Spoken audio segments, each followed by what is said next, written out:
Hello everyone. इस video में class 10th first flight book से poem number 5 the ball poem written by John Berryman को explain करने वाला हूं। वीडियो को लाइक कर दीजिएगा, शेयर कर दीजिएगा। मेरे चैनल अनुराग राय इंग्लिश ट्यूटर को सब्सक्राइब कर लीजिएगा और बेल आइकन को जरूर प्रेस कर लीजिएगा, जिससे आपको मेरे लेटेस्ट सभी वीडियोस की नोटिफिकेशंस सही टाइम पर मिलती रहेगी। तो चलिए शुरू करते हैं। फर्स्ट फ्लाइट बुक से poem number 5 the ball poem written by John Berryman. The ball poem. Box में ब्लू कलर के जो लिखा है, पहले हम उसे पढ़ते हैं। A boy loses a ball. एक लड़का अपनी एक गेंद खो देता है। एक लड़के की गेंद खो जाती है। He is very upset. वो बहुत परेशान होता है। A ball doesn't cost much nor is it difficult to buy another ball. एक गेंद की ज्यादा कीमत नहीं होती और ना ही एक दूसरी गेंद जाकर खरीद लेना यह कोई कठिन काम है। Why then is the boy so upset. फिर वो लड़का इतना परेशान क्यों है। Read the poem to see what the poet thinks has been lost and what the boy has to learn from the experience of losing something. इस कविता को पढ़िए ये देखने के लिए, ये जानने के लिए कि कवि के अनुसार कवि को क्या लगता है कि क्या चीज खो गई है और उस लड़के को कुछ चीज खो देने के अनुभव से क्या सीखना है। इनको जानने के लिए कि लड़के को कुछ चीज खो देने के अनुभव से क्या सीखना है और कवि के अनुसार क्या चीज खो गई है, क्या चीज चली गई है, यह जानने के लिए पोयम को पढ़िए। पोयम को शुरू करने से पहले मैं आपको इसी पोयम को समरी में समझा देता हूं। कवि यहां पे गेंद का जिक्र जरूर कर रहा है, लेकिन गेंद से उसका तात्पर्य किसी भी वस्तु से हो सकता है। हमारी कोई भी प्रिय वस्तु, हमारी चाहे वो हमारी घड़ी हो, रिस्ट वॉच हो, चाहे हमारा कोई पेन हो, चाहे हमारी कोई बुक हो, या फिर हमारा कोई प्रियजन भी क्यों ना हो। यहां तो वो निर्जीव वस्तु बॉल का प्रयोग कर रहा है, लेकिन हमारा कोई प्रियजन, हमारे परिवार का कोई सदस्य, हमारा कोई मित्र, ये भी हो सकता है। तो कवि जो है इस कविता में ये दर्शाना चाहता है कि कुछ चीज हमारे जीवन से चले जाने या खो जाने, या हमारे जीवन से जो हमेशा के लिए चली जाए, छिन जाए, उसके बाद हमें कैसा अनुभव होता है दुख का, और हमको फिर उस दुख का सामना कैसे करना पड़ता है। इस मनोदशा को समझाने के लिए उसने एक लड़के का जिक्र किया है कि एक लड़का है जिसकी गेंद खो जाती है और वो बहुत ज्यादा परेशान हो जाता है। अब कवि ये जानना चाहता है कि अब वो लड़का क्या करेगा, और कवि जो है उसको ये हमको ये बताता है कि ये कहने का भी कोई फायदा नहीं है कि अरे गेंद तो और भी बहुत सारी आ जाएंगी, गेंद कोई ज्यादा कीमती वस्तु नहीं होती, और भी जाकर खरीदी जा सकती हैं। ऐसा नहीं, कवि ये दर्शाना चाहता है कि अब वो लड़का जिसकी गेंद खो गई है वो बहुत परेशान है और इस दुख के कारण उसकी गेंद चली गई और उस लड़के को समझ में आ रहा है कि अब वो उसे वापस नहीं मिल सकती। तो इस दुख के कारण उसको जिंदगी में अपनी रिस्पॉन्सिबिलिटी, अपनी जिम्मेदारी, अपना उत्तरदायित्व जो है उसका एहसास होता है। और वो इस सांसारिक दुनिया में, इस भौतिक दुनिया में अपनी जो चीजें हैं, हमारे पास अपनी जो चीजें हैं, पोजेशंस हैं, हमारी वस्तुएं हैं, उनको कैसे हमें केयर करना है, उनको संभाल करके रखना है, अपनी चीजों की हमें केयर करना है। ये चीजों का बोध, इसका ज्ञान उस लड़के को तब होता है जब वो अपनी गेंद खो देता है। गेंद खोने के बाद उसे एहसास होता है कि मुझे अपनी चीज को संभाल कर रखना चाहिए था, जो कि मैंने खो दी है। हालांकि जैसा कि मैंने आपको पहले बताया कि गेंद की जगह कोई और चीज भी हो सकती है, हमारा कोई अपना प्रिय भी हो सकता है जो एक बार हमसे छिन जाए, हमसे चला जाए, जिसे हम खो दें, तो जिसे हम दोबारा प्राप्त नहीं कर सकते, और फिर हमें खो देने के बाद का जो दुख है उसका सामना करना पड़ता है। तो इस चीज को कवि जो है समझाना चाहता है इस पोयम के माध्यम से। और लड़के का वो जिक्र करता है कि लड़के की गेंद खो गई, तो लड़के को फिर जो है जिंदगी की हकीकत भी पता चलती है। गेंद खो जाने के बाद लड़का जिंदगी की हकीकत को पहचानता है। उसको ये एहसास होता है कि अपनी चीजों को संभाल कर रखना चाहिए, उनकी केयर करना चाहिए। और एक बार अगर हमारी कोई चीजें या हमारे कोई प्रियजन, हमारे कोई परिवार का सदस्य या हमारा कोई मित्र आदि हमसे हमेशा के लिए जुदा हो जाए तो फिर वो वापस नहीं आ सकता। तो जब तक वो हमारे पास है, हमारे साथ है, हमें उसके साथ अच्छे से निभाकर चलना चाहिए। या कोई अगर वस्तु है तो हमें उसकी हिफाजत करनी चाहिए। ये सब चीजों को वो बच्चा इस पोयम के माध्यम से सीखता है। चलिए अब पोयम को शुरू करते हैं। तो काफी गहरे अर्थ वाली पोयम है और इसे आपको गहराई से समझना होगी। ये पोयम काफी गहरा संदेश देती है। हालांकि महज इसमें उसने एक लड़के और एक गेंद का जिक्र किया है, लेकिन कवि हमको इस पोयम के माध्यम से बहुत कुछ सिखाना चाहता है और बहुत गहरा संदेश देना चाहता है। तो चलिए पोयम को शुरू करते हैं। यहां से शुरू होती है। इसको थोड़ा सा और बड़ा कर लेता हूं। और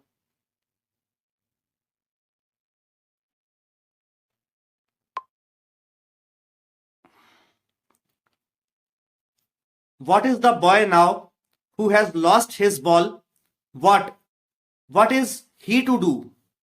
कवि कहता है कि अब वो लड़का जिसने अपनी गेंद खो दी है, अब वो लड़का जिसकी गेंद खो गई है, अब वो क्या करेगा?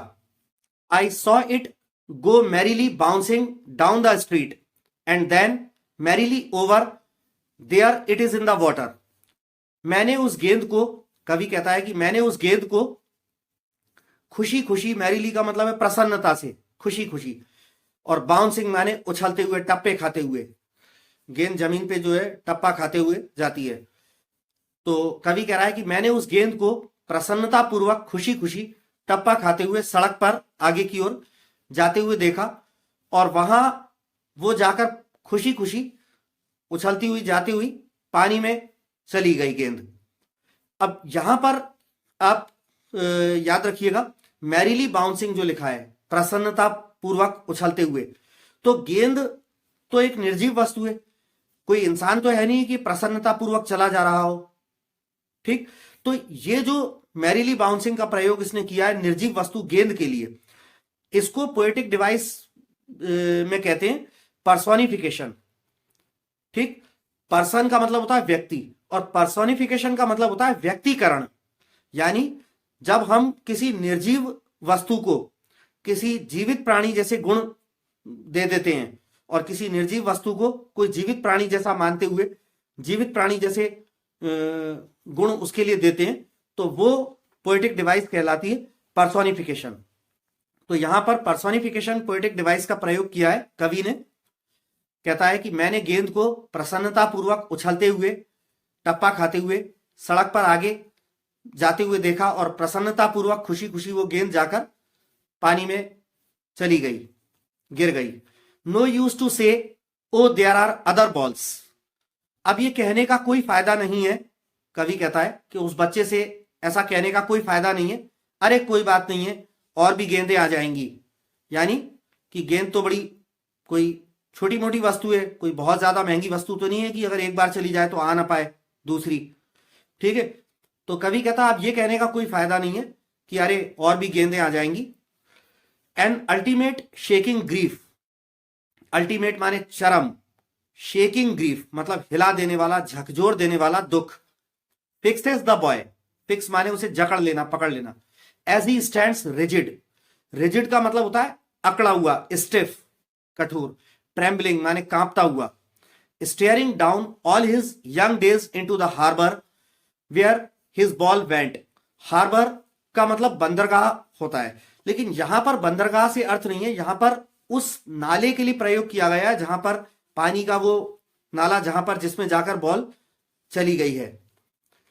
तो इस सेंटेंस को दोबारा पढ़ दूं, बड़ा है।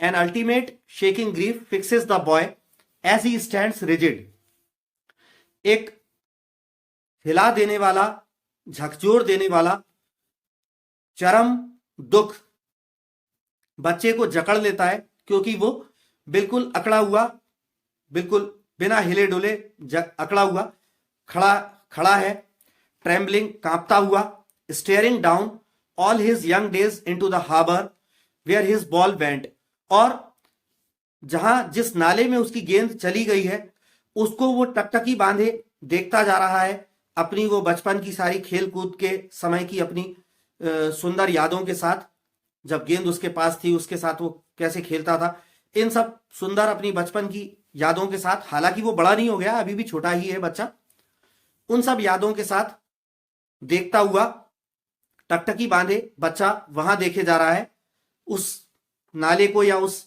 पानी की जगह को जहां पर उसकी गेंद चली गई है। कांपता हुआ खड़ा है, स्थिर अकड़ा हुआ खड़ा है, और उसको एक दुख ने, एक चरम हिला देने वाले दुख ने उसको जकड़ रखा है। आगे कवि कहता है, I would not intrude on him. Intrude का मतलब होता है दखल अंदाजी करना। I would not intrude on him. Intrude का मतलब होता है दखल अंदाजी करना या घुसपैठ करना। यहां पर दखल अंदाजी से अर्थ है, कवि कहता है कि मैं उसके मामले में दखल अंदाजी नहीं करूंगा, मैं बीच में नहीं जाऊंगा इस मामले में। A dime another ball is worthless. Dime जो है वो यूएस में, यूनाइटेड स्टेट्स में 10 सेंट की करेंसी को, मुद्रा को बोलते हैं। 10 cent is equal to a dime. तो कवि कह रहा है कि मैं उसके मामले में इंटरफियर नहीं करूंगा। इंट्रूड करना का मतलब इंटरफियर करना से यहां पर, मैं उसके मामले में दखल अंदाजी नहीं करूंगा। A dime another ball is worthless. एक और बॉल जो है वो 1 डाइम की आ जाएगी, मात्र 10 सेंट की, और एक गेंद आ जाएगी, उसकी कोई बहुत ज्यादा कीमत नहीं है। एक और गेंद की कोई ज्यादा कीमत नहीं है, 1 डाइम की है और इसकी कोई बहुत ज्यादा वैल्यू नहीं है। Now he senses first responsibility in a world of possessions. World of possessions का मतलब है कि सांसारिक या भौतिक सुख सुविधाओं वाली दुनिया। तो अब मतलब वर्ल्ड ऑफ पोजेशंस का मतलब है कि सांसारिक या भौतिक सुख सुविधाओं वाली दुनिया, यानी हर व्यक्ति चाहता है कि उसके पास अच्छा बड़ा और आलीशान मकान हो, बंगला हो, कार हो, अच्छी बड़ी बड़ी कारें हो, बैंक में बैलेंस हो, घर में हर कमरे में एसी लगा हो, बड़े महंगे मोबाइल फोन्स हो, और तमाम सारी सुख सुविधाएं हो। तो ये ऐसी दुनिया, भौतिकवाद वाली दुनिया, मटेरियलिस्टिक जो वर्ल्ड है, उसके लिए कहा गया है world of possessions. Now he senses first responsibility in a world of possessions. कवि कहता है अब इस भौतिक सुख सुविधाओं वाली इस सांसारिक दुनिया में वो लड़का अपनी पहली जिम्मेदारी, अपने पहले उत्तरदायित्व का अनुभव करता है, अपनी रिस्पॉन्सिबिलिटी का अनुभव करता है। वो बच्चा, उसे अनुभव होता है कि मुझे मेरी चीज संभाल कर रखनी चाहिए थी। जब खो जाती है तब बच्चे को लगता है कि मुझे मेरी चीज की केयर करनी चाहिए थी, अगर मैं उसे संभाल कर खेलता तो शायद मेरी चीज नहीं जाती। तो उसको सेंस ऑफ रिस्पॉन्सिबिलिटी जो है उस बच्चे को अनुभव होती है। आगे कवि कह रहा है, people will take balls will be lost always little boy. कवि कह रहा है कि लोग बाग गेंदें लेते रहेंगे और गेंदें, नन्हे बच्चे, गेंदें हमेशा खोती रहेंगी। यानी कवि का कहने का मतलब है कि सिर्फ गेंद नहीं, कोई भी और चीज जो है वो खो सकती हैं। दुनिया में हमसे कई सारी चीजें छिन जाती हैं, कई सारी चीजें हमसे खो जाती हैं, कई सारी चीजों को हम संभाल कर नहीं रख पाते, कई चीजें हमसे चली जाती हैं। People will take balls will be lost always little boy. कवि ये कहना चाहता है कि लोग बाग गेंदें खरीदते रहेंगे और छोटे बच्चे गेंदें खोते रहेंगे। माने छोटे बच्चे जो है अपनी चीजों को संभाल नहीं पाते, वो अक्सर चीजें खोते रहते हैं। And no one buys a ball back. और कोई भी एक खो चुकी गेंद को वापस नहीं ला सकता है, खरीद कर नहीं ला सकता है। एक खो चुकी, यहां गेंद बोलें या गेंद के बजाय कोई और भी वस्तु मान लें कि एक खो चुकी या हमेशा के लिए छिन चुकी वस्तु को कोई खरीद कर वापस नहीं ला सकता है। मनी इज एक्सटर्नल, पैसा एक बाहरी वस्तु है, मतलब पैसा हर चीज नहीं खरीद सकती। कवि का आशय है कि जो चीज हमसे हमेशा के लिए छिन चुकी, हमेशा के लिए हमारे पास से जुदा हो गई, पैसा उसको खरीद के नहीं ला सकता है। तो पैसा तो एक बाहरी चीज है। He is learning well behind his desperate eyes the epistemology of loss. Epistemology का मतलब होता है ज्ञानवाद या ज्ञान शास्त्र। ठीक, how to stand up, stand up माने सामना करना। तो आगे कवि कहता है he is learning well behind his desperate eyes. अपनी निराश आंखों से वो बच्चा सीख रहा है। क्या सीख रहा है? द एपिस्टेमोलॉजी ऑफ लॉस, खोने का ज्ञान शास्त्र। कोई चीज खो देने, गंवा देने का ज्ञान शास्त्र अपनी निराश आंखों से वो बच्चा सीख रहा है। और क्या सीख रहा है? हाउ टू स्टैंड अप, और कैसे सामना किया जाए, इस स्थिति का कैसे सामना किया जाए। जब कोई चीज हमसे छिन जाए, खो जाए, तो इस स्थिति का कैसे सामना किया जाए, यह भी बच्चा सीख रहा है। Knowing what every man must one day know, और बच्चा यह सीख रहा है कि उस स्थिति का कैसे सामना करना है जो स्थिति हर व्यक्ति के सामने एक ना एक दिन आनी ही है। उस स्थिति से कैसे निपटा जाए, इसको भी बच्चा सीख रहा है। And most know many days how to stand up, और बहुत सारे लोगों ने इस स्थिति को सीखने में बहुत समय लगा दिया है। बहुत सारे लोगों ने इस स्थिति को, कि कोई चीज जब हमसे छिन जाए, कोई चीज को हम गंवा दें, तो उस दुख को कैसे सहना है, उसको कैसे सामना करना है, इस चीज को सीखने में बहुत सारे लोगों ने बहुत समय लगा दिया है। तो यहां पर आकर कवि जो है लास्ट में राइट हैंड साइड पर आप नीचे देख सकते हैं जॉन बेरीमैन के द्वारा ये पोयम लिखी गई है। तो यहां पर आकर कवि पोयम को खत्म करता है। और दोबारा से अगर अपन इसको एक बार समराइज करें जल्दी जल्दी, तो यही अर्थ है कि कवि एक बच्चे और एक गेंद के माध्यम से हमको ये संदेश देना चाहता है कि हम लोग जीवन में, जैसे वो बच्चे ने गेंद खो दी, हम भी जीवन में कई सारी चीजें खो देते हैं, गंवा देते हैं, हमेशा के लिए हमसे वो चली जाती हैं चीजें। तो हमें उन चीजों को संभाल कर रखना चाहिए, अपनी चीजों की केयर करनी चाहिए, अपनी रिस्पॉन्सिबिलिटी का हमें एहसास होना चाहिए। और जब हम कोई चीज हमेशा के लिए खो देते हैं, गंवा देते हैं, या किसी अपने को खो देते हैं, तो फिर हम उसे वापस नहीं पा सकते। तो जब तक वो हमारे पास है, तब तक हमें उसकी अच्छे से केयर करनी है, उसकी हिफाजत करनी है, और उसे अपने पास संजो कर, संभाल कर रखने की कोशिश करनी है। ये संदेश कवि जो है इस पोयम के माध्यम से देना चाहता है। तो चलिए नेक्स्ट वीडियो में आपके नेक्स्ट चैप्टर के साथ मिलूंगा। तब तक के लिए विदा लेना चाहूंगा।